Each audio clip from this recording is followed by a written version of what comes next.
Good evening बच्चों। आज zoology one shot series में आपका पुनः स्वागत है। आज हम जो टॉपिक डिस्कस करने वाले हैं, यहाँ जो हमारा टॉपिक है आज का वो है एनिमल टिश्यू। इससे पहले हम फ्रॉग और कॉकरोच टॉपिक डिस्कस कर चुके हैं। आज का जो हमारा टॉपिक है एनिमल टिश्यू। तो चलिए एनिमल टिश्यू को डिस्कस करते हैं।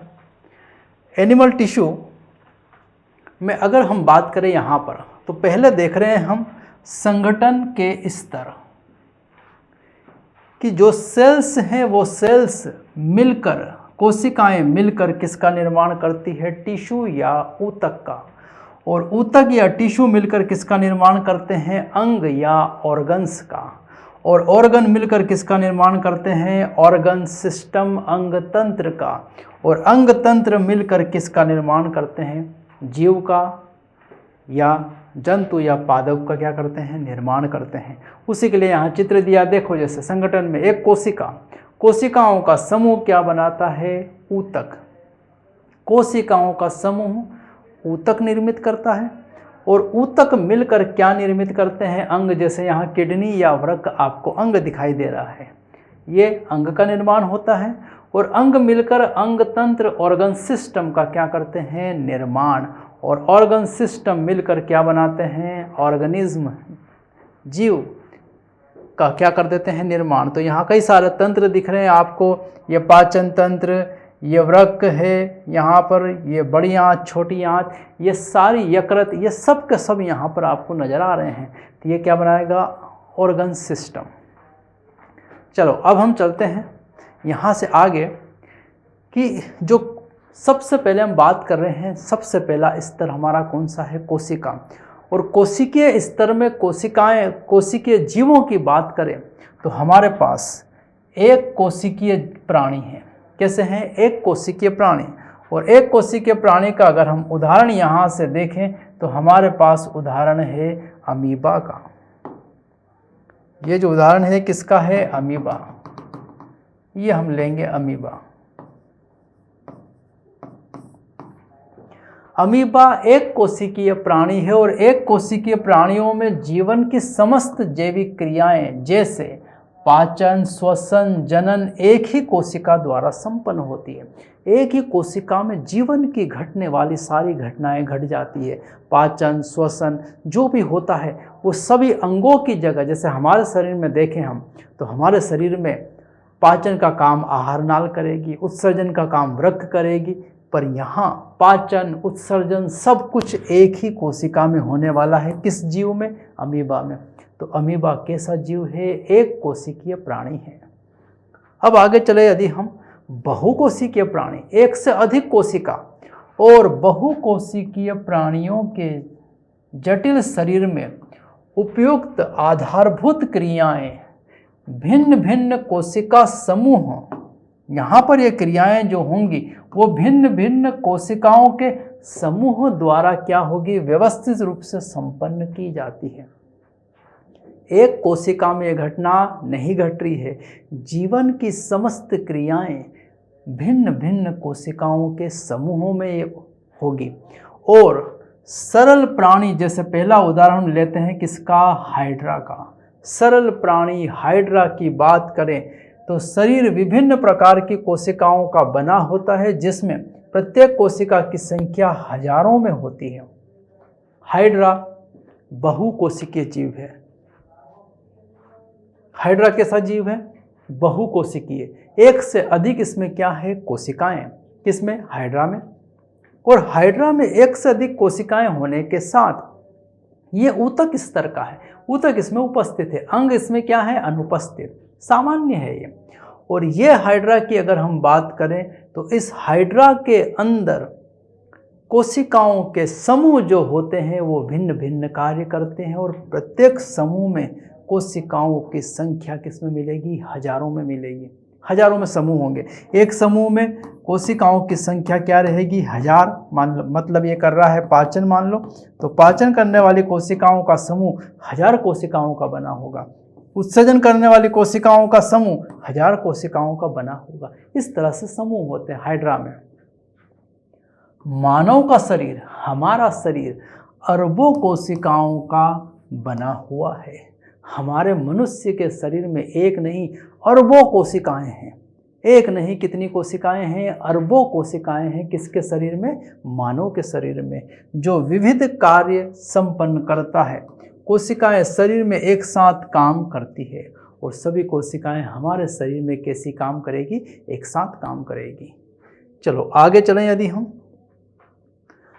कोशिकाएं मिलकर किसका निर्माण करती है? ऊतक। तो अगली परिभाषा हमारी क्या है? ऊतक।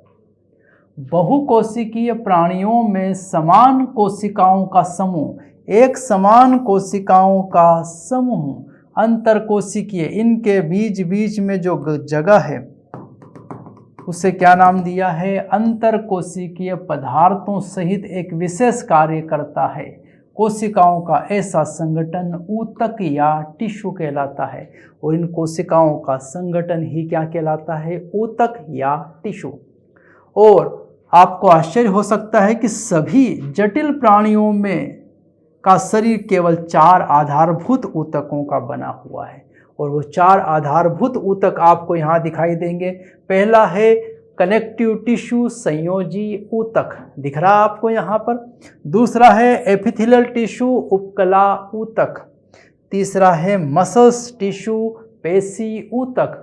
और चौथा अगर देखें तो नर्वस टिश्यू, तंत्रिका ऊतक। ये 4 प्रकार के ही आधारभूत ऊतक है जिससे सबका शरीर क्या है? निर्मित हुआ है यहाँ पर।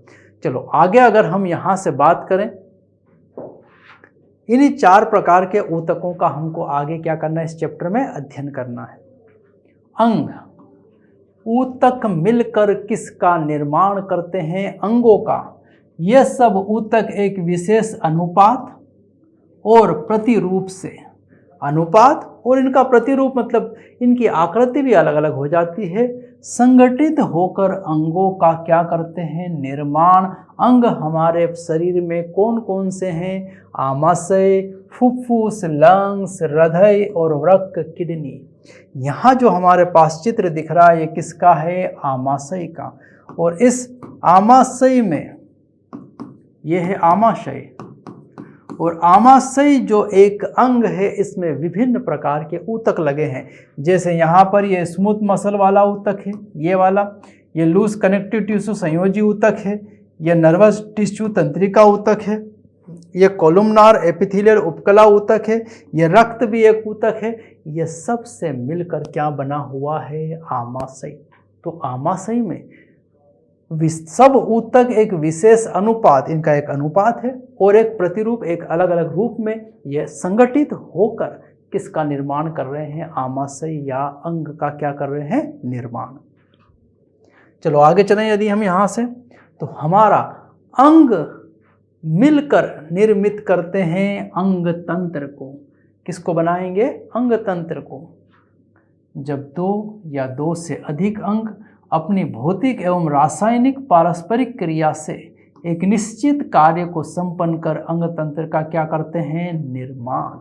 तो एक अंग नहीं, अंगों का समूह भौतिक रूप से भी जुड़ा है और रासायनिक रूप से काम की दृष्टि से भी क्या है? जुड़ा हुआ, और एक विशिष्ट कार्य करते हैं तो उसे क्या नाम दिया है? अंग तंत्र।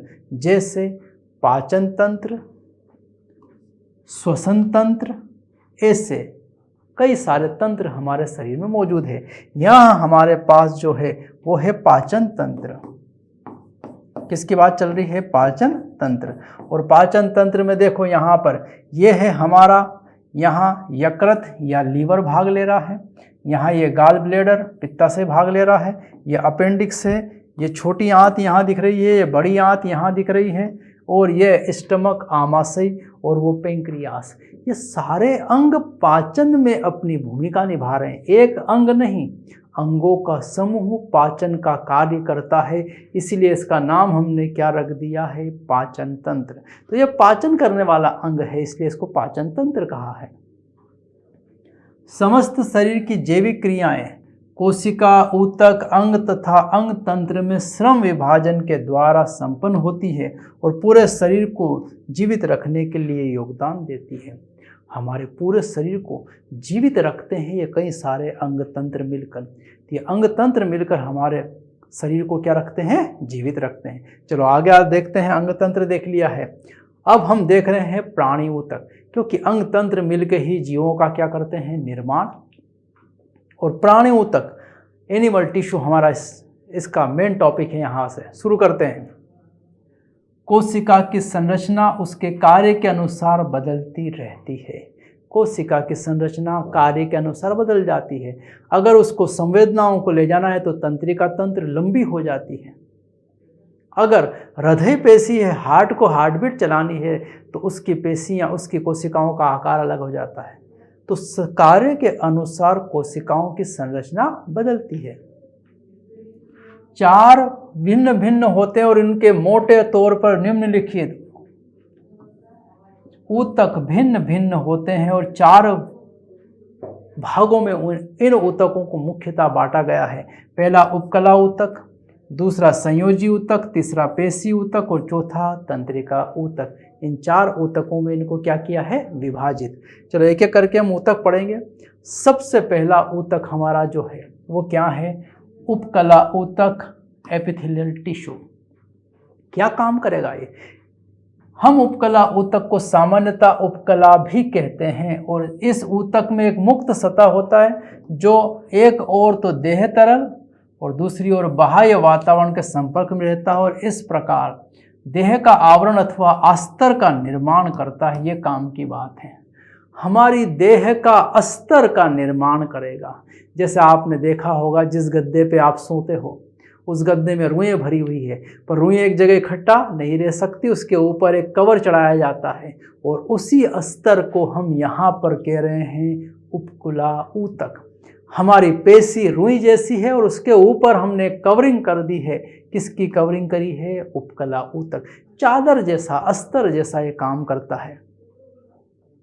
कोशिकाएं अंतर कोशिकीय आधात्री इंटरसेलुलर मैट्रिक्स द्वारा दृढ़ता पूर्वक जुड़ी होती है और इसकी कोशिकाएं एक अंतर कोशिकीय पदार्थ द्वारा कैसी जुड़ी है? दृढ़ता से, मजबूती से जुड़ी है, क्योंकि ये अस्तर बना रहा और अस्तर चाहिए मजबूत, तो मजबूती से क्या है, जुड़ी हुई।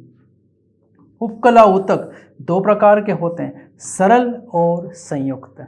सरल मतलब इस उपकला ऊतक में, इस चादर में एक परत होगी। एक परत है तो सरल उपकला और एक से अधिक परत है तो संयुक्त उपकला इस रहेगा यहाँ पर। चलो आगे चलें। यदि यहाँ से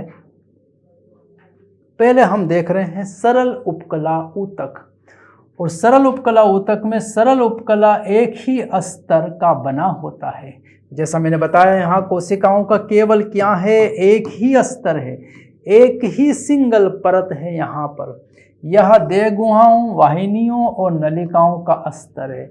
किस किस का अस्तर होगा? देह गुहा, हमारे शरीर के अंदर गुहा का, और वाहिनियों का, रक्त वाहिनियों का, और नलिकाओं का, डक्ट्स या ग्लैंड्स की नलिकाएं जो है उनका, ग्रंथि की नलिकाओं का। कोशिका के संरचनात्मक रूपांतरण के आधार पर सरल उपकला ऊतक को पुनः विभाजित किया है 3 भागों में। कितने भागों में? 3 में। सल्की उपकला, घनाकार उपकला और स्तंभाकार उपकला। इन तीनों को अलग अलग हम यहाँ पर स्टडी करने वाले हैं, पढ़ने वाले हैं। चलो, सल्की उपकला ऊतक, यह रहा चित्र यहाँ पर। सल्की उपकला ऊतक, उपकला ऊतक यह चपटी कोशिकाओं का। यहाँ की कोशिकाएं कैसी होगी? चपटी, बिल्कुल टाइल्स के जैसी। किसके समान होगी? टाइल्स के समान। हमने घर में फर्श या टाइल्स देखी होगी, बस उसी तरह चपटी कोशिकाएं टाइल्स के समान है सल्की उपकला ऊतक की कोशिकाएं, जिनके किनारे अनियमित होते हैं। किनारे नियमित नहीं है, इनके किनारे क्या है? अनियमित। चपटी है, टाइल्स के जैसी है, किनारे अनियमित है।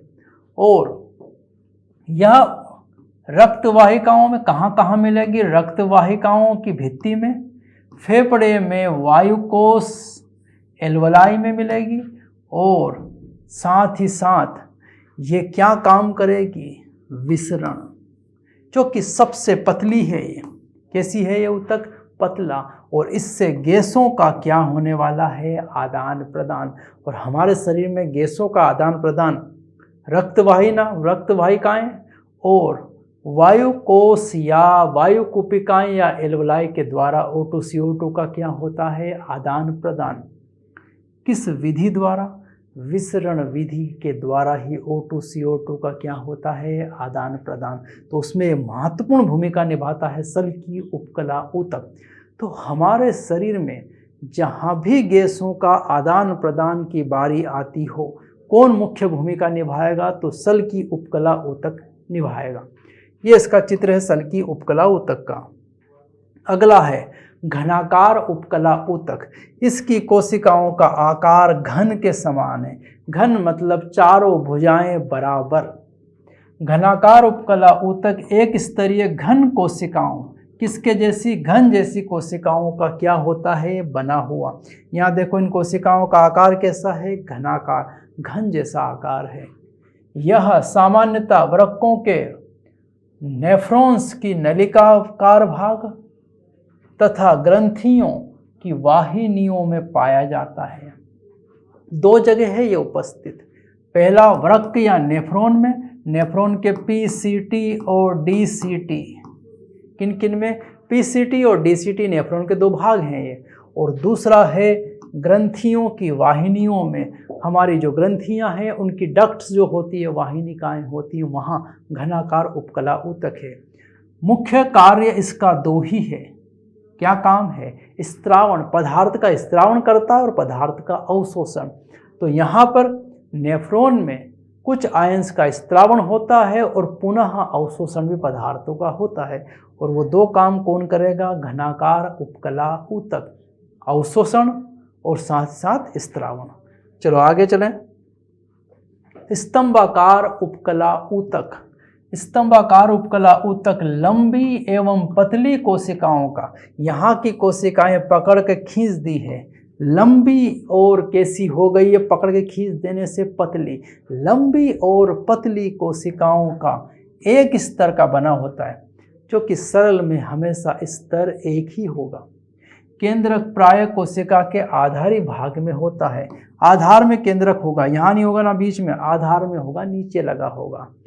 और मुक्त सतह पर प्राय सूक्ष्मांकुर पाए जाते हैं। और इसकी जो मुक्त सतह होती है, इन पर इस तरह से सूक्ष्म अंकुर पाए जाएंगे। और ये सूक्ष्म अंकुर सर्वाधिक क्या करवाते हैं, पृष्ठीय क्षेत्रफल बढ़ाते हैं, जिससे ज़्यादा से ज़्यादा क्या होता है, अवशोषण। तो अवशोषण बढ़ाने का काम कौन करेंगे, सूक्ष्मांकुर।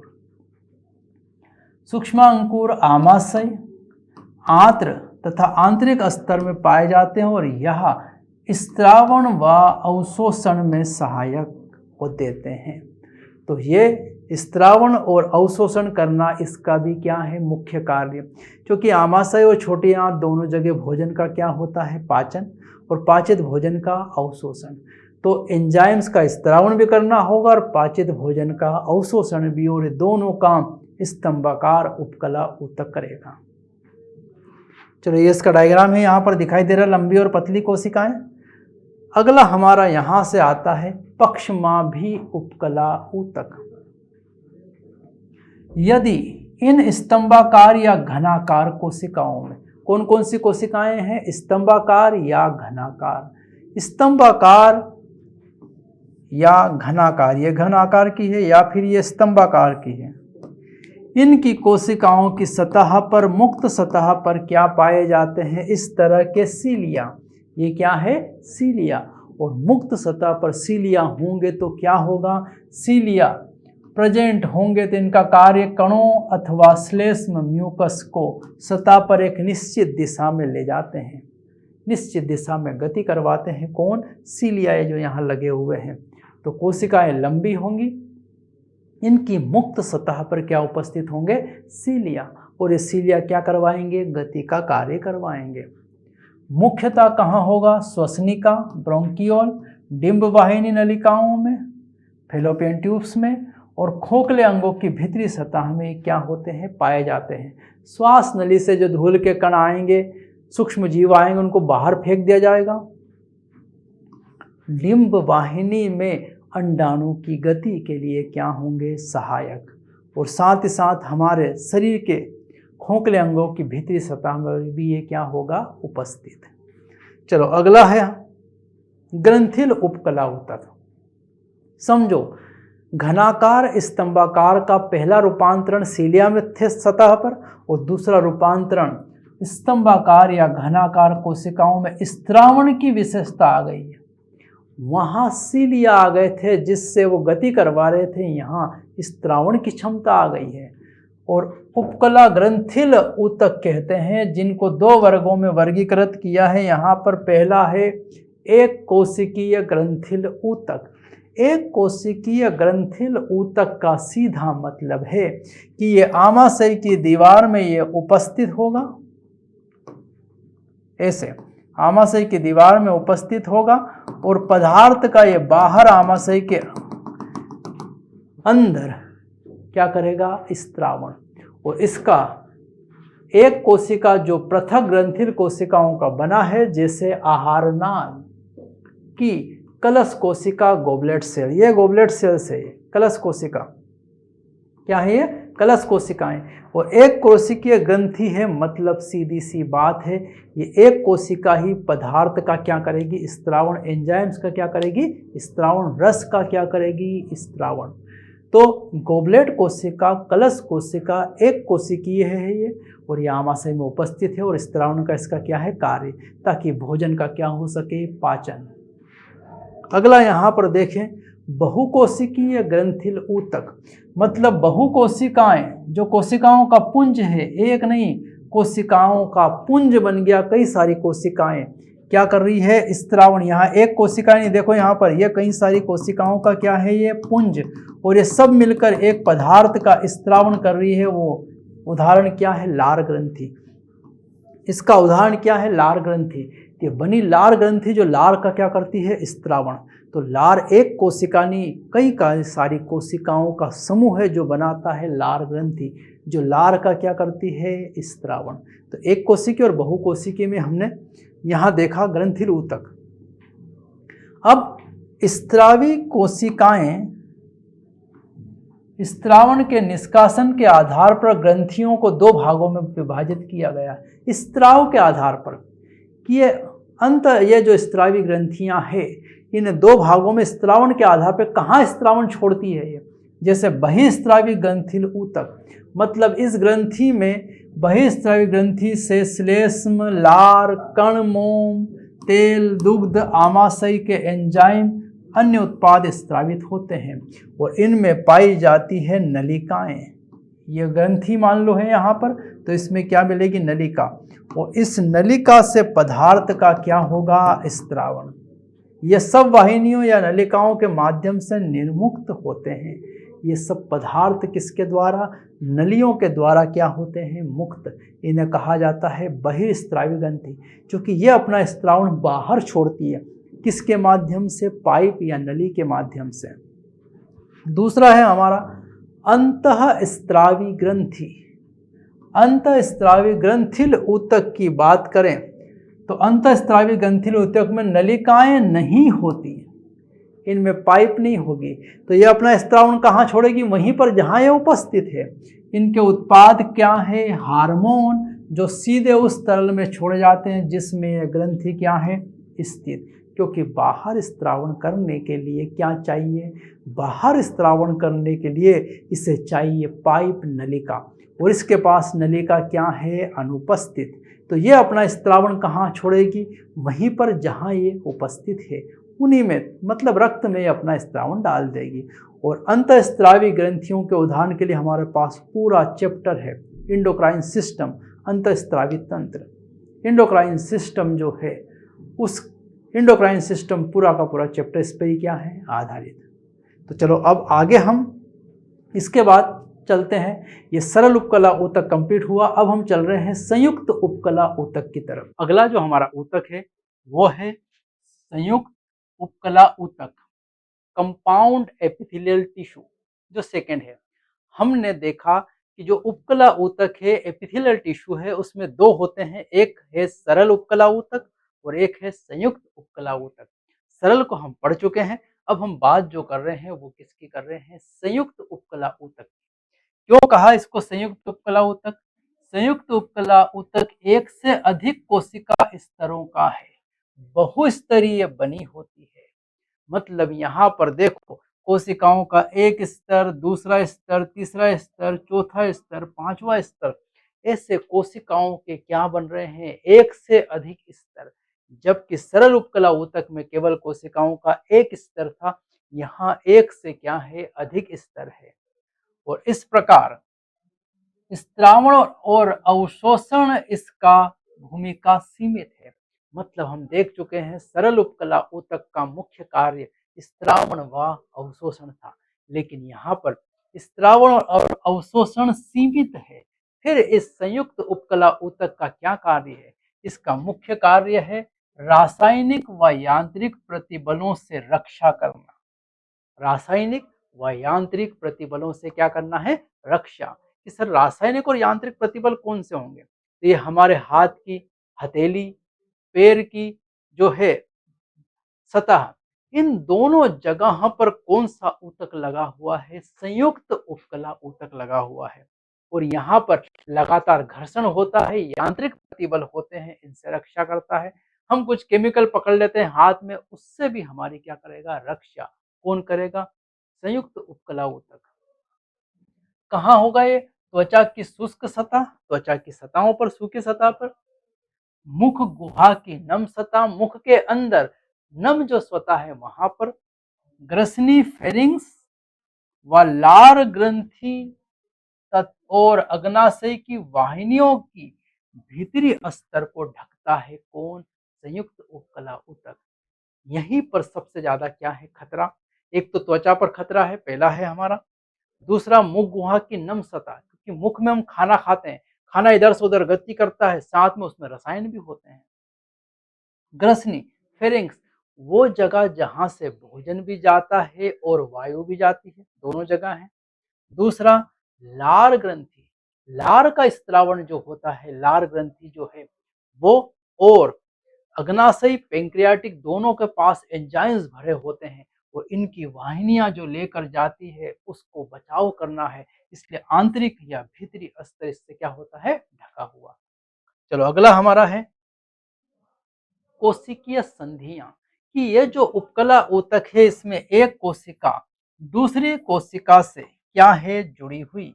यहाँ पर एक कोशिका दूसरी कोशिका से क्या है? जुड़ी हुई। और ये कोशिकाओं में जो जुड़ाव है, ये जुड़ाव को ही हमने क्या नाम दिया है? कोशिकीय संधियां। तो उपकला की सभी कोशिकाएं एक दूसरे से अंतर कोशिकीय पदार्थों से जुड़ी होती है। उपकला की सभी कोशिकाएं एक दूसरे से अंतर कोशिकीय पदार्थ से क्या है? जुड़ी हुई है। ये लगभग सभी प्राणी ऊतकों में कोशिकाओं के विशेष जोड़ व्यक्तिगत कोशिकाओं को संरचनात्मक व कार्यात्मक संधि प्रदान करते हैं। संरचनात्मक मतलब इससे जुड़ाव से ये आपस में जुड़ी हुई है, और कार्यात्मक पदार्थों का आदान प्रदान भी इन संधियों के माध्यम से होता है। और उपकला ऊतक में 3 प्रकार की क्या मिलती है? संधियां या जंक्शन। कितने प्रकार के हैं? 3। चलो उनको एक एक करके हम अध्ययन करें। सबसे पहली जो संधि है हमारी, वो कौन सी संधि है? दृढ़ संधि, टाइट जंक्शन। दृढ़ संधि पदार्थों को ऊतक से बाहर निकलने से रोकती है। ये तो वाटर प्रूफिंग हो गया, डॉक्टर फिक्सिट हो गया है। ये प्रूफ सील, पानी का आना जाना रोक देगा, वही काम दृढ़ संधि करेगी, पदार्थों को बिल्कुल लीकेज नहीं होने देगी। तो देखो ये दो कोशिकाओं के बीच में यहाँ पर बनी हुई है ये संधि, दृढ़ संधि है। यहाँ पर ये रहे टाइट जंक्शन यहाँ पर कोशिकाओं के बीच में, और ये जंक्शन पदार्थों को क्या करते हैं? आने जाने से रोकते हैं, लीकेज पूरी तरह लीक प्रूफ है दृढ़ संधि। अगली संधि हमारी देखें यदि हम, वो है आसंजी संधि, एडेसिव जंक्शन। संधियां पड़ोसी कोशिका के कोशिका द्रव्य को एक दूसरे से जोड़ने का काम करती है। एक दूसरे के कोशिका द्रव्य को क्या करती है? जोड़ती है। देखो यहाँ पर ये दो कोशिकाएं हैं और इनके कोशिका द्रव्य को आपस में एक दूसरे से क्या किया हुआ है? जोड़ा हुआ है। यहाँ पर ये आसंजी संधि है, ये कोशिका द्रव्य को जोड़ने का क्या करती है? काम। तीसरी जो संधि है हमारी गैप जंक्शन या अंतराली संधि। अंतराली संधि आयनों तथा छोटे अणुओं एवं कभी कभी बड़े अणुओं के तुरंत स्थानांतरण में क्या है, सहायता करती है। जो कि देखो इनमें इनमें गैप है, इनमें क्या है, गैप है। और जब गैप है तो पदार्थ क्या कर सकते हैं, आ जा सकते हैं। ये रही गैप, इनमें दिख रही है यहाँ पर ये गैप, और इन गैप से पदार्थ क्या कर सकते हैं, आ जा सकते हैं। कौन जाएगा, आयंस और छोटे अणु। और कभी कभार बड़े अणु तुरंत स्थानांतरित हो जाते हैं। बड़े अणु भी तुरंत क्या हो जाते हैं, स्थानांतरित। ऐसा संलग्न कोशिकाओं के कोशिका द्रव्य को जोड़ने का कार्य करती है।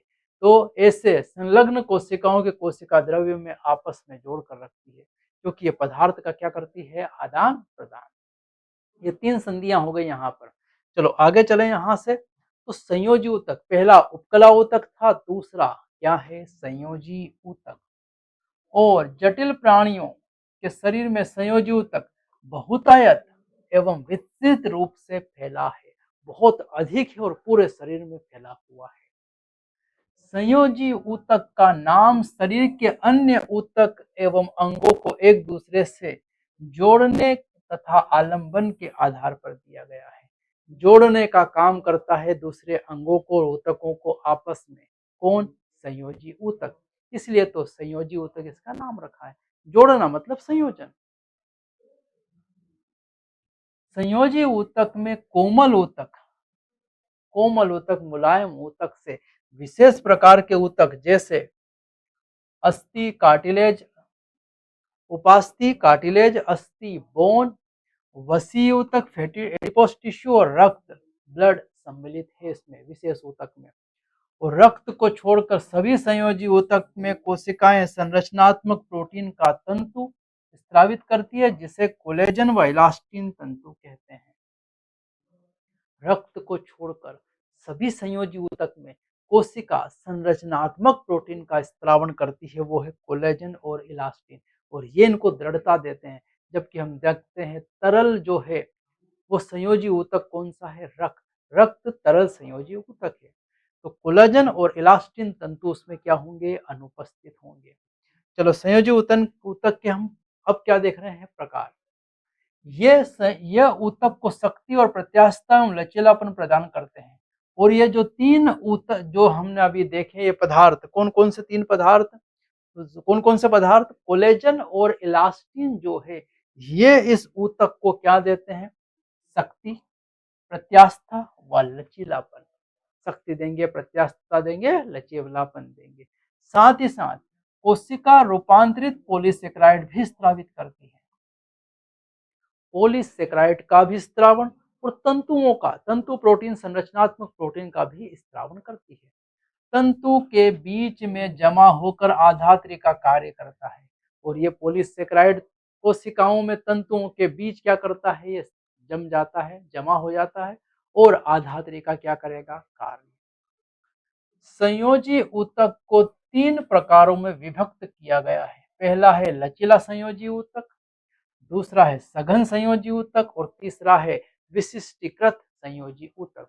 ये तीन प्रकार के संयोजी ऊतक हैं यहाँ, लचीला संयोजी, विशिष्ट सघन संयोजी और विशिष्ट संयोजी ऊतक। इन तीनों का अब हम अध्ययन करने वाले हैं एक एक करके।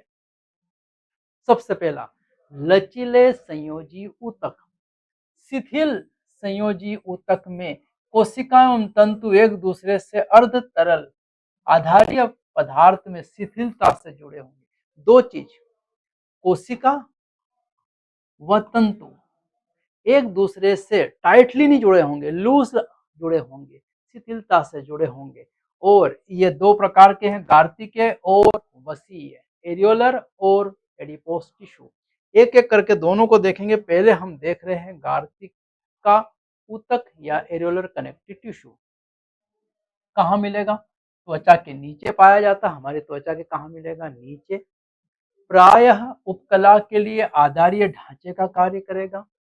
उपकला जो ऊतक है जो रखी होगी, किस पे रखी होगी, ढांचा कौन बनाएगा, एरियोलर टिश्यू। और इसका इसका कार्य है, इसका कार्य है ये त्वचा को पेशी से जोड़ता है। त्वचा को किससे जोड़ेगा? पेशी।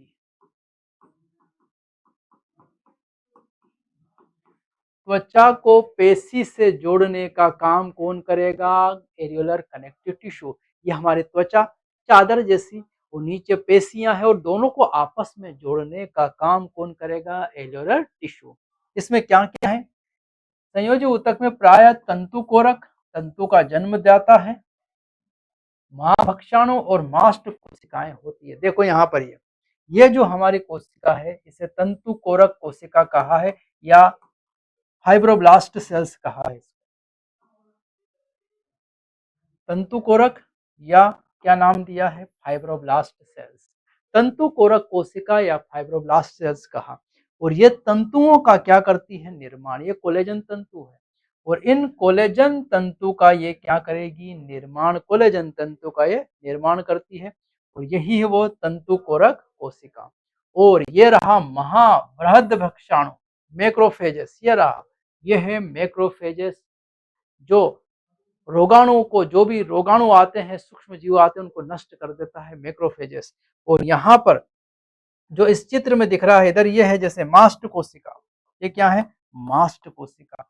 और मास्ट जो कोशिकाएं हैं वो हिपेरिन, हिस्टामिन, सेरोटोनिन जैसे पदार्थ का क्या करती है? निर्माण। तो ये सारी चीजें इस चित्र में दिखाई दे रही। देखो ये मास्ट कोशिका यहाँ पर, ये इस प्रकार से फाइब्रोब्लास्ट कोशिका, वृद्ध भक्षाणु, मैक्रोफेजेस और कोलेजन तंतु, ये सब इस चित्र में दिख रहे हैं। ये सब किसका लक्षण है? एरियोलर कनेक्टिव टिश्यूज का। अगला है यहाँ पर वसीय ऊतक, एडिपोस टिश्यू। वसीय ऊतक दूसरा शिथिल संयोजी ऊतक है जो मुख्यतः त्वचा के नीचे स्थित होता है। वसीय ऊतक भी त्वचा के कहाँ रहेगा? नीचे। इस त्वचीय उस ऊतक की कोशिकाएं वसा संग्रह, वसा का संग्रह, देखो यहाँ पर वसा का संग्रह हो रहा है इस कोशिका में। ये केंद्रक सिमट गया और पूरी कोशिका ने किसका संग्रह किया है? वसा का। तो वसीय ऊतक त्वचा के नीचे मिलेगा और वसा का क्या करेगा? संग्रह। भोजन के जो पदार्थ प्रयोग में नहीं आते वे वसा के रूप में परिवर्तित कर इसी में संग्रहित कर लिए जाते हैं। कार्बोहाइड्रेट हुआ, प्रोटीन हुआ, दूसरे जो भी भोजन के पदार्थ हैं, अगर वो उपयोग में नहीं आ रहे, संचित करना है तो वसा के रूप में बदलकर यहाँ इस वसीय ऊतक में त्वचा के नीचे संचित कर लिए जाते हैं। ये इसका लक्षण है यहाँ पर। चलो अगला हम देखें, सघन संयोजी ऊतक, डेंस कनेक्टिव टिश्यू। लचीला था, अब यह डेंस है। सघन संयोजी ऊतक में तंतु व तंतु कोशिकाएं दृढ़ता से जुड़े हैं। वहां कैसे थे? लूज, और यहाँ कैसे है? टाइट। अभिविन्यास के आधार पर तंतु और तंतु कोरक सघन संयोजी ऊतक को नियमित संयोजी ऊतक और अनियमित संयोजी ऊतक दो भागों में बांटा गया है। दो इसके क्या है? भाग। पहला भाग देख रहे हैं सघन नियमित ऊतक। देखो यहाँ पर ये है हमारी कोलेजन तंतु और ये है हमारी तंतु कोरक कोशिका।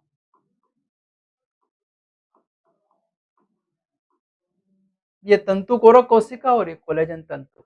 और सघन नियमित ऊतक में तंतु कोरक समांतर तंतु के गुच्छों के बीच में कतार में उपस्थित है। ये देखो यहाँ एक निश्चित कतार है, व्यवस्थित। ये कोलेजन तंतु ये कोशिकाओं के आसपास एक निश्चित किस्में है, कतार में, रेगुलर पैटर्न में है, कतार में है। इसीलिए इसे कहा गया है नियमित। नियमित है, एक नियम में चल रहे हैं ये। तो कौन चल रहे हैं? कोलेजन रे से। इसके आसपास तंतु कोरक कोशिकाओं के आसपास। और इसके दो मुख्य उदाहरण हैं। अगर यहाँ उदाहरण हम देखें, एक है कंडराएं और दूसरा है स्नायु। कंडराओं की बात करें यदि, तो यह कंकाल पेशी को अस्थि से जोड़ती है। पेशी हमारी अस्थि से जुड़ी हुई है, किसके द्वारा? कंडराएं या टेंडन्स के द्वारा जुड़ी हुई है। और स्नायु लिगामेंट से जुड़े हैं, एक अस्थि को दूसरी अस्थि, अस्थि से अस्थि को जोड़ता है लिगामेंट्स। हमारे हाथ में ये जॉइंट्स जो हैं ये आपस में जुड़े हुए हैं, किससे? लिगामेंट से। और कंडराओं का काम है पेशी को किसके साथ जोड़ना, अस्थि के साथ। तो पेशी को अस्थि के साथ जोड़ती है कंडराएं और अस्थि को अस्थि के साथ जोड़ता है लिगामेंट्स या स्नायु। ये दो उदाहरण याद रखना सघन नियमित ऊतक के। अब अनियमित ऊतक की बात करें। सघन अनियमित ऊतक, सघन अनियमित ऊतक में तंतु तथा तंतु कोरक होते हैं। तंतु में अधिकांश कोलेजन होता है जिनका अभिविन्यास अलग होता है।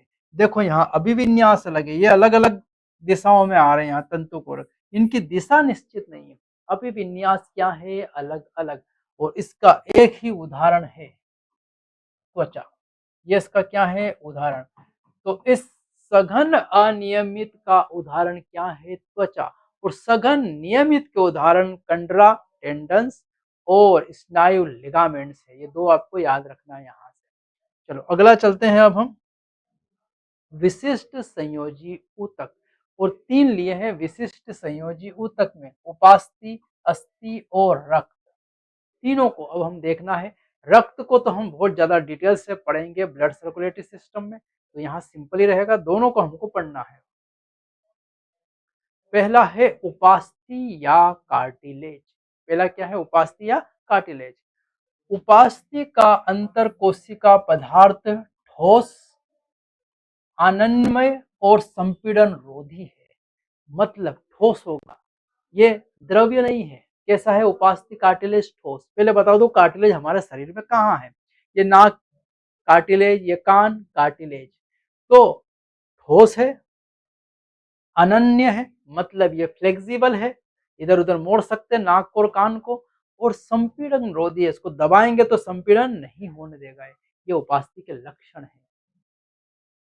ऊतक को बनाने वाली कोशिकाएं, उपास्थि अणु स्वयं द्वारा स्त्रावित आधात्री में छोटी छोटी गुहिकाओं में बंद हो जाती है।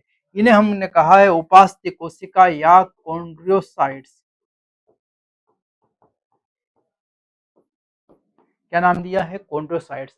और ये जो कॉन्ड्रोसाइट कोशिकाएं हैं यही आधात्री का निर्माण करती है। और इसी एक गुहा के अंदर ये पदार्थ हैं और इनकी एक गुहा के अंदर ये अपने आप को बंद कर लेती है। मतलब ये बंद हो जाती है, पदार्थ का स्त्रावण करते करते पदार्थ चारों तरफ हो जाते हैं और इसके अंदर ये बंद हो जाती है, पैक हो जाती है। कशेरुकी भ्रूण में विद्यमान अधिकांश उपास्थियां वयस्क अवस्था में अस्थि द्वारा प्रतिस्थापित हो जाती है। इसका ये मतलब है कि जितनी हमारी भ्रूण अवस्था में कोई अस्थि नहीं होती, सब क्या रहेगी, उपास्थि। और वही उपास्थि जब वयस्क में बदलेंगे तो किस में बदल जाएगी, अस्थि में। मतलब उपास्थि कार्टिलेज ही बोन में क्या होता है, परिवर्तित। इसलिए बच्चा चलता फिरता है, गिरता है, लेकिन हड्डियां नहीं टूटती। हम गिर जाए तो हड्डियां टूट जाएगी, कारण वही है, बच्चे में अभी उपास्थि अस्थि में परिवर्तित हो रही है, इसलिए फ्लेक्सिबल है अभी वहां। वयस्क में कुछ उपास्थि नाक की नोक पर, अभी जैसा मैंने बताया नाक की नोक, कान की संधियां, कान, मेरुदंड के आसपास की अस्थियां, मेरुदंड में जो इंटरवर्टिबल डिस्क है वहां मिलेगी आपको कार्टिलेज, और के मध्य और पैर और हाथ में पाई जाती है। हाथ की लॉन्ग बोन्स के सामने और पैर की लॉन्ग बोन्स के सामने क्या मिलेगी आपको, उपास्थि या कार्टिलेज मिलेगी। तो ये जगहें भी याद रखना है कहाँ कहाँ कार्टिलेज मिलेगा आपको। चलो अगला है हमारा बोन्स, अस्थि। और अस्थि की अगर बात करें तो अस्थि खनिज युक्त ठोस संयोजी ऊतक है। ठोस है पर इसमें खनिज का क्या हो गया है, डिपोजिशन। और ये आनन्यमय नहीं है, अन आनन्यमय है, नॉन प्लिएबल है, फ्लेक्सिबल नहीं है, हड्डी को आप मोड़ नहीं सकते ऐसे। और कोलेजन तंतु और कैल्शियम लवण युक्त है।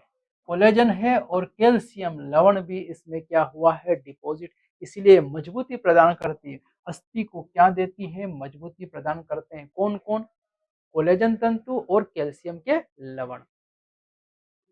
शरीर का मुख्य ऊतक है जो कि शरीर के कोमल अंगों को संरचनात्मक ढांचा बनाता है। शरीर के कोमल अंग है, हार्ट है, किडनी है, लंग्स है, उनके आसपास अस्थि का या अस्थि पंजर जो बना हुआ है, ये उनको क्या देता है, संरचनात्मक ढांचा बनाता है, प्रोटेक्शन देता है। ऊतकों को सहारा व सुरक्षा देता है। और ऊतकों को क्या देगा? सहारा व सुरक्षा। कौन देगा? अस्थि। अस्थि कोशिकाएं आधात्री के अंदर रिक्तिकाओं में उपस्थित होती है। देखो ये अस्थि कोशिका, ये अस्थि क्या है? कोशिका। और ये अस्थि कोशिका इन गुहाओं में, ये गुहा है, इस गुहा में क्या होती है? बंद। यहाँ इस गुहा को विशेष नाम दिया है रिक्तिकाओं या लेक्यूनी में ये क्या होती है? बंद होती है। तो अगर ये चित्र दिखाई दे तो आप बता देना किसका है? अस्थि का। और इससे वाला पहला वाला चित्र उपास्थि का।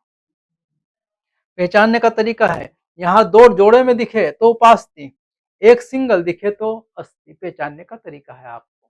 चलो अगला है हमारा, यहाँ पैर की अस्थि जैसे आपकी लंबी अस्थि भार का वहन का कार्य करती है। हमारे पैर की जो अस्थि है सबसे लंबी अस्थि है शरीर में, और वो भार का वहन करती है, हमारे शरीर के भार को वो झेलती है।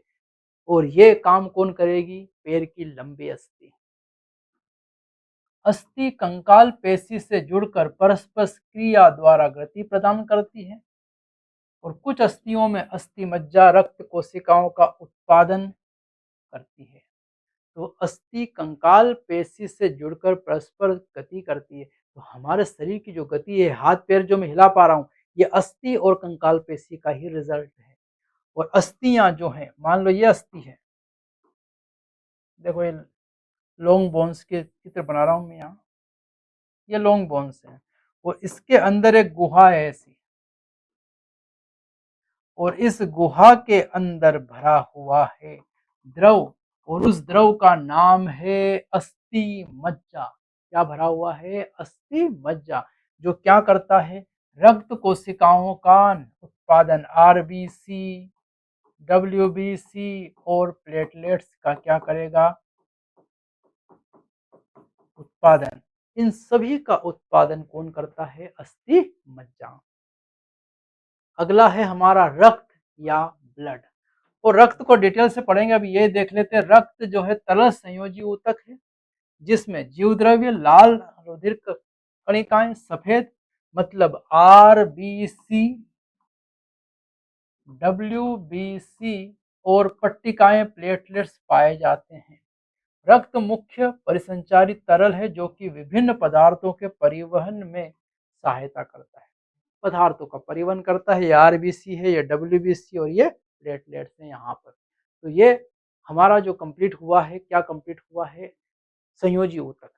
अब अगला जो हम ऊतक देखने वाले हैं वो पेशी ऊतक, उसका पूरा चैप्टर है तो उसको शॉर्ट में समझेंगे। और उसके बाद देखेंगे हम आखिरी ऊतक तंत्रिका ऊतक, उसका भी पूरा चैप्टर है हमारा, तंत्रिकी तंत्र। तो इन चैप्टर को, इन दोनों ऊतक को हम शॉर्ट में देखने वाले हैं, एनसीईआरटी में शॉर्ट में ही दिया हुआ है। ठीक है, तो अब आगे बढ़ते हैं, इन दोनों ऊतकों को समझते हैं। तो अब हम चलते हैं, अगला जो हमारा ऊतक है पेशी ऊतक या मस्कुलर टिश्यू। और पेशी ऊतक की बात करें तो पेशी ऊतक अनेक लंबे बेलनाकार तंतुओं, रेशों से बना होता है जो समांतर पंक्ति में सजे होते हैं। तो यहाँ पर है क्या? यहाँ पर है बेलनाकार तंतु, ये रहे बेलनाकार तंतु। ऐसे लंबे बेलनाकार तंतु कैसे हैं? ये समांतर पंक्ति में है। एक है कि अनेक है? अनेक तंतु ऐसे समांतर पंक्ति में बेलनाकार तंतु उपस्थित होते हैं जो किसका निर्माण करते हैं? पेशी ऊतक। यह तंतु कई सूक्ष्म तंतुकों से बना होता है जिसे पेशी तंतुक कहा जाता है। मायोफाइब्रिल्स या क्या नाम दिया है? पेशी तंतुक कहा जाता है। समस्त पेशी तंतु समन्वित रूप से उद्दीपन के कारण संकुचित होते हैं तथा पुनः लंबा होकर अपनी असंकुचित अवस्था में आ जाते हैं। वैसे ये चैप्टर हम मूवमेंट्स एंड लोकोमोशन में ये टॉपिक पूरा फिर से डिटेल से पढ़ने वाले हैं यहाँ पर अभी थोड़ी सी बातें मैं बता दूं कि पेशी में संकुचन होता है और शिथिलन होता है, और उसी संकुचन और शिथिलन के कारण हम हाथ पैर को हिला पाते हैं। पेशी ऊतक की क्रिया से शरीर वातावरण में होने वाले परिवर्तनों के अनुसार गति करता है। अगर मान लो ठंडी लगी है तो हम तेजी से घर के अंदर आ जाते हैं, पेशी ऊतक लाता है। गर्मी लगी है, धूप लग रही है, हम तुरंत छांव में आ जाते हैं। गति करवाने में सहायक कौन है? पेशी ऊतक। तथा शरीर के विभिन्न अंगों की स्थिति को संभाले रखता है। और शरीर के विभिन्न अंग की स्थिति को भी कौन संभाल के रखता है? पेशी ऊतक। पेशी ऊतक अगर हम बात करें तो सामान्यतः शरीर की सभी गतियों में पेशी प्रमुख भूमिका निभाता है। जितनी भी गतियां हमारे शरीर में हो रही, जैसे मैं बोल रहा हूँ, लिख रहा हूँ, चल फिर रहा हूँ, इन सब में पेशी ऊतक अपना महत्वपूर्ण योगदान निभाता है। और ये 3 प्रकार के हैं, कंकाल पेशी, चिकनी पेशी और हृदय पेशी। एक एक करके तीनों को समझते हैं यहाँ से। सबसे पहली है हमारे पास कंकाल पेशी। पेशी जिसे द्विशीर्षका बाइसेप्स, 2 सिरों वाली पेशी में रेखित कंकाल पेशी तंतु एक समूह में एक साथ समांतर रूप में पाए जाते हैं। देखो यहाँ पर ये पेशी के बंडल दिख रहे हैं आपको। समांतर क्रम में ये पेशी के क्या है? यहाँ पर बंडल। और इन पेशी बंडल में अगर हम बात करें तो यहाँ पर ये दिखाई दे रही हैं धारियां, जिन्हें हमने क्या नाम दिया है? रेखाएं। और पेशी ऊतक समूह के चारों ओर कठोर संयोजी ऊतक का क्या होता है? आवरण। इस पेशी ऊतक के चारों ओर कठोर संयोजी ऊतक का क्या रहता है? आवरण। और ये जो कंकाल पेशी है इसमें रेखाएं हैं, इसलिए इसको एक और नाम दे सकते हैं, रेखित पेशी। क्या बोला जा सकता है? रेखित पेशी। और इसका नियंत्रण सीधा हमारे किससे है? मस्तिष्क से। क्योंकि ये पेशी जो है कंकाल पेशी, ये हमारी अस्थियों के ऊपर लगी होती है। कंकाल पेशी कहाँ होती है? अस्थियों के ऊपर। अस्थियों के ऊपर लगी होती है और इसका सीधा नियंत्रण ऐच्छिक पेशी है। ये इसे क्या नाम दिया है? ऐच्छिक पेशी। ये अपने मस्तिष्क की इच्छाओं पर कार्य करती है। जैसे मैं हाथ हिलाना चाहूं, ऊपर नीचे आगे पीछे जिधर लाना चाहूं उधर लाया जा सकता है। ये ऐच्छिक पेशी है, इच्छाओं पर कार्य करती है। इसमें ये जो दिखाई दे रहे हैं ये क्या है? केंद्रक। और ऐसी कंकाल पेशी बहुकेंद्रकीय है। कैसी है? बहुकेंद्रकीय। एक से ज्यादा इसमें क्या होते हैं? केंद्रक। तो इसे हमने क्या नाम दिया है? कंकाल पेशी। कंकाल पेशी का ये दूसरा नाम है रेखित पेशी। ये है ऐच्छिक पेशी, हमारी इच्छाओं पर नियंत्रित है, वॉलंटरी मसल्स है। और ये अस्थियों से जुड़ी हुई है। अस्थियों की गति करवाने में कंकाल पेशी का महत्वपूर्ण योगदान है। दूसरी पेशी हम देखें, चिकनी पेशी, स्मूथ मसल्स। चिकनी पेशी ऊतक की संकुचनशील कोशिका के दोनों किनारे पतले होते हैं। देखो ये दोनों किनारे इसके क्या है? पतले। और बीच में थोड़ी क्या है? मोटियां। इनमें रेखा या धारियां नहीं होती है, इसलिए इनको आरेखित पेशी भी कह सकते हैं। आरेखित पेशी भी नाम दिया जा सकता है। रेखाएं या धारियां नहीं है। कोशिका संधियां इन्हें एक साथ बांधे रखती है तथा संयोजी ऊतक के आवरण से ढके रहती है। कोशिका संधियां, इनमें संधियां होती है जिससे कोशिकाएं एक दूसरे से क्या है? जुड़ी हुई। और इनके आसपास भी आवरण किसका होगा? संयोजी ऊतक का कठोर आवरण होगा। इनमें केंद्रक एक ही दिखाई दे रहा है। देखो एक केंद्रक जो है इसकी संख्या कैसी है? एकल केंद्र की। और उधर था बहु केंद्र की। यहाँ देखें, आंतरिक अंगों जैसे रक्त नलिका, अग्नाशय तथा आंत की भित्ति में इस प्रकार का पेशी ऊतक उपस्थित है।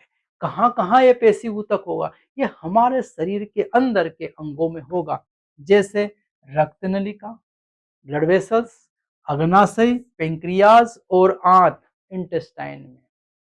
चिकनी पेशी का संकुचन अनैच्छिक है, ऐच्छिक नहीं है। कैसा है? अनैच्छिक है।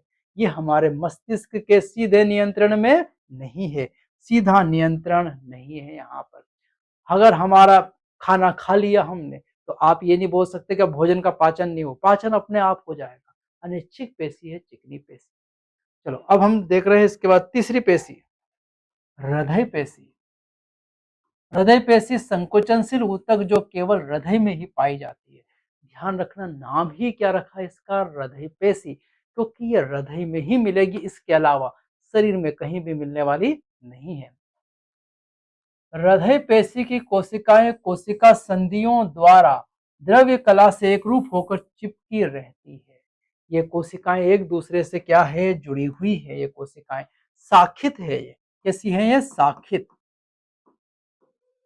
इनमें भी क्या उपस्थित है, धारियां, रेखाएं।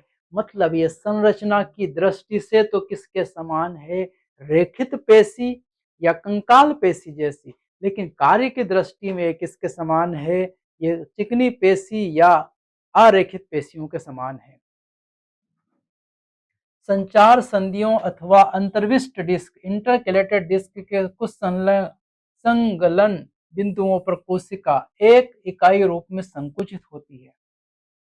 यहाँ पर ये जो दिखाई दे रहा है इसे हमने नाम दिया है इंटरकेलेटेड डिस्क। दो कोशिकाएं आपस में जुड़ी है और वहीं पर कहीं कहीं पर बन गया है इंटरकेलेटेड डिस्क।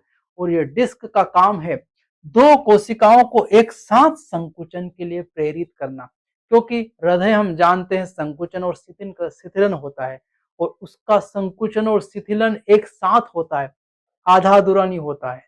और उसमें महत्वपूर्ण भूमिका कौन निभाता है, इंटरकेलेटेड डिस्क। जैसे कि जब एक कोशिका संकुचन के लिए संकेत ग्रहण करती है, तब दूसरी पास की कोशिका भी संकुचन के लिए उद्दीपित होती है। एक ने ग्रहण किया संकुचन का स्टिमुलस, और उसके पास वाली ने अपने आप ले लिया स्टिमुलस, और ये श्रृंखला बढ़ती जाती है और सारी हृदय की पेशियां एक साथ संकुचन और शिथिलन करती है। यहां से चलो आगे चलें। आखिरी ऊतक जो है, चार ऊतक में से सबसे आखिरी ऊतक है हमारा तंत्रिका ऊतक, नर्वस टिश्यू। तंत्रिका ऊतक मुख्य रूप से परिवर्तित अवस्थाओं के प्रति शरीर की अनुक्रियाशीलता, रिस्पॉन्सिवनेस देता है। और ये पूरा चैप्टर हम डिस्कस करने वाले हैं तंत्रिका ऊतक, नर्वस सिस्टम।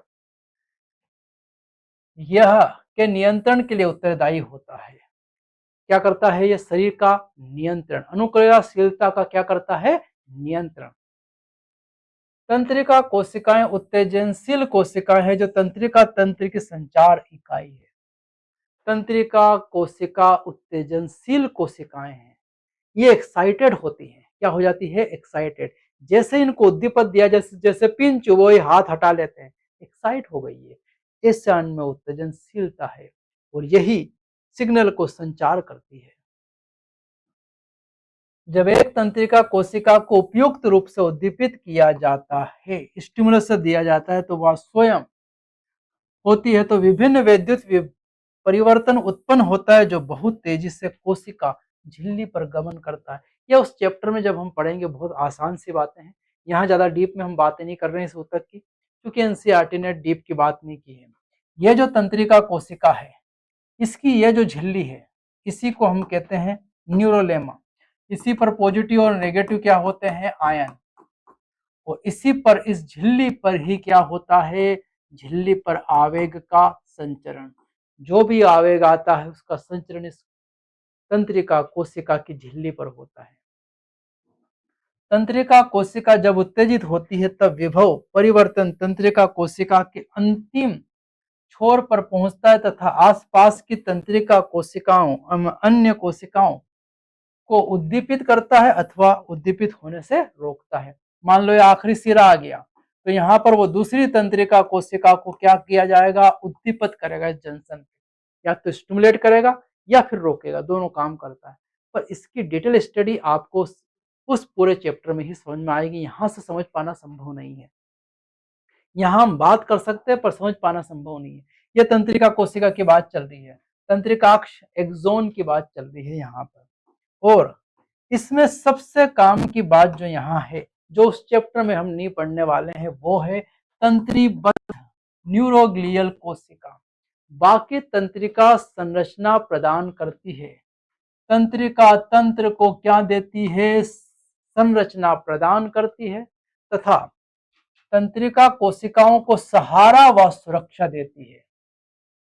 ये रहा तंत्रिका कोशिका और ये रहा कणिकाएं, ये है ये कण, और इन कणिकाओं को ही जो इसके आसपास उपस्थित है, इन्हीं को हमने नाम दिया है तंत्रीबद्ध कोशिका। क्या नाम दिया है? तंत्रीबद्ध कोशिका न्यूरोग्लियल सेल्स। और ये तंत्रिका कोशिका को सहारा दे रही है प्लस सुरक्षा दे रही है, ये ध्यान रखना है। और दूसरा पॉइंट जो पूछा जाता है, हमारे शरीर में तंत्रीबद्ध कोशिकाएं तंत्रिका ऊतक का आयतन के अनुसार आधे से ज्यादा हिस्सा बनाता है।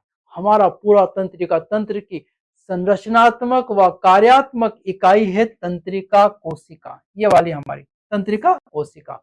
तो हम सोच रहे थे कि तंत्रिका कोशिका ही पूरे मस्तिष्क का आयतन भरती होगी, लेकिन ऐसा नहीं है। आधे से अधिक आयतन किससे भरा हुआ है? तंत्रीबद्ध कोशिका से। मतलब आधे से कम में तंत्रिका कोशिका और आधे से ज्यादा में तंत्रीबद्ध कोशिकाएं हैं। ये जो दिखाई दे रही है आपको, तंत्रीबद्ध क्या है? कोशिकाएं। और ये आधे से अधिक आयतन का क्या करती है? निर्माण करती है। तो ये दो जो आखिरी वाले ऊतक है, इनका हम उन 2 चैप्टर में डिटेल स्टडी करेंगे, इसलिए एनसीईआरटी ने ज्यादा यहाँ नहीं दिया है। ठीक है, तो अब ये जो हमारा टॉपिक है, ये टॉपिक क्या हो चुका है? कंप्लीट हो चुका है। एनिमल टिश्यू जंतु ऊतक जो था हमारा, वो कंप्लीट हो चुका है। अब हम अगला जो चैप्टर है वो लेकर आने वाले हैं, रेस्पिरेटरी सिस्टम, श्वसन तंत्र या रेस्पिरेटरी सिस्टम लेके आपके सामने अगली बार मैं हाजिर हूँगा नेक्स्ट मंडे। थैंक यू सभी को।